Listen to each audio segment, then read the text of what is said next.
Hi guys! Ayun, nandito ako sa may ano? Anong tawag nito? Itong tower na to, oh.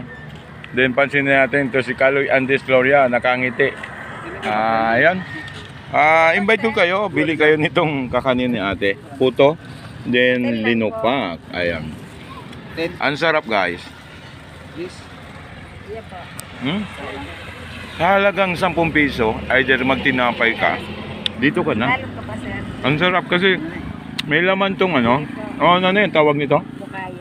Ito, bukayo. Ang sarap guys. Subukan nyo, punta kayo dito. Ay. Sarap. Nakakain ako isa yung linupak. Masarap din. Galing kasi gawa ito ni nanay. Gawang bayan, ano tawag nun, nay? Sariling gawang luto niya. Ayan.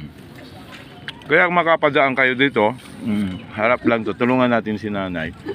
Harap lang ito ng tower dito sa ano, Barangay Pro. Sa ngayon, medyo konti lang ang either kahapon, marami kahapon. Ay, nahulog na. Tingnan natin tingnan. Yung dagat, maganda yung ano, yung dagat, malinaw. Tsaka napakalinis. Ayan, RBB ko TV, Ronald Araw reporting sa ganitong oras. Mabuhay, Bicolandia.